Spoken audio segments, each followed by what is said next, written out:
J'ai commencé la sculpture il y a environ 5 ans et j'ai à peu près une centaine d'œuvres à mon actif.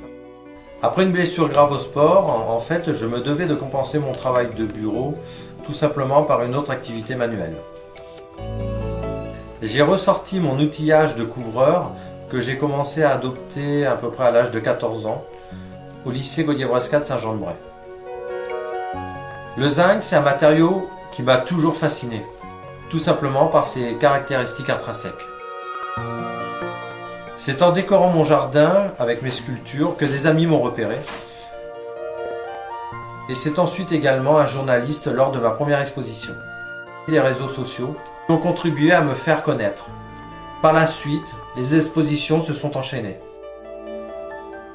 Je réalise souvent des croquis, mais mes œuvres évoluent au cours de leur avancement. Créer, concevoir, dessiner, c'est avant tout un plaisir qui dure depuis mon enfance.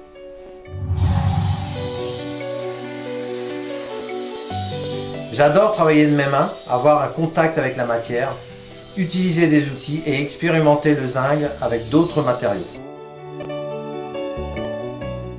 Régulièrement, j'achète des feuilles de zinc ou sinon, je récupère du vieux zinc qui peut avoir plus de 50 ans.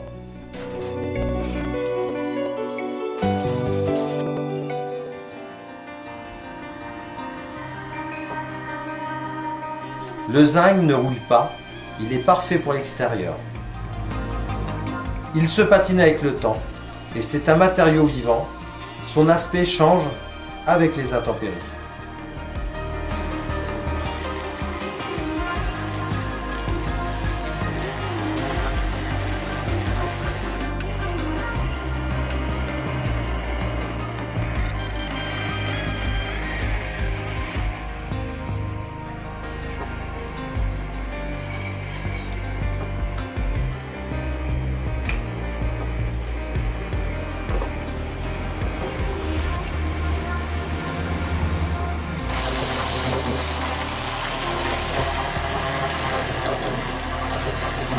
Voici Mademoiselle Bizingue, réalisée uniquement avec des disques.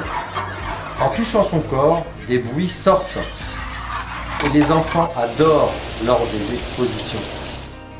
Pour créer cette pomme, j'ai mis près de 6 mois, en travaillant quelques heures uniquement le soir. Ça représente plus de 40 kg d'étain pour la soudure.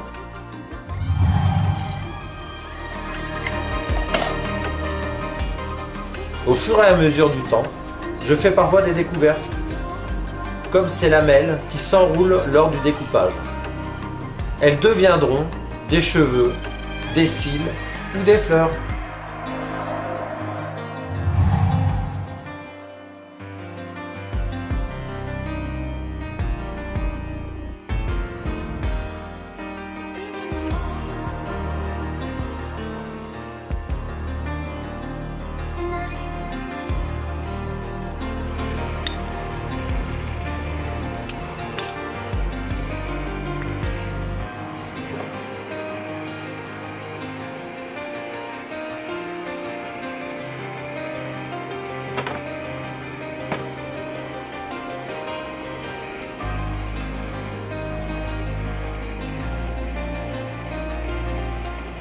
Cette souris a déjà voyagé en Argentine, en Chine, en Espagne, au Canada et même en Amérique.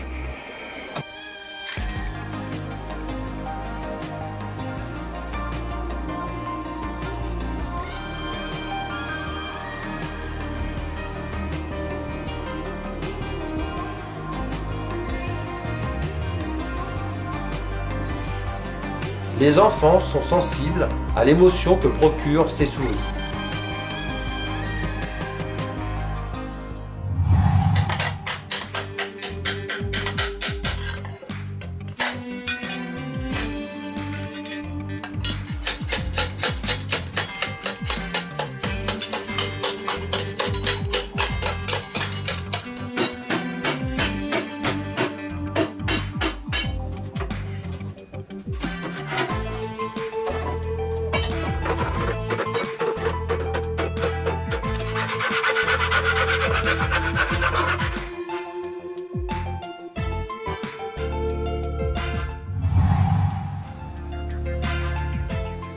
J'adore mettre mes sculptures en scène, j'ai envie qu'elles vivent.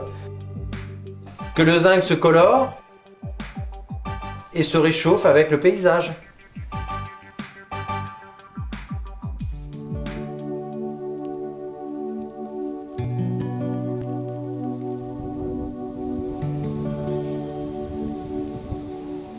Je n'hésite pas à les installer dans des endroits imprévisibles avant de les vendre.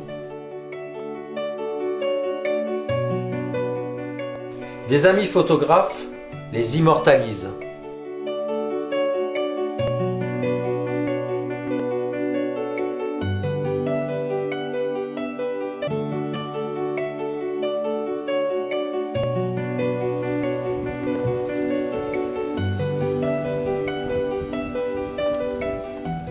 Mon statut d'artiste me permet de vendre mes sculptures.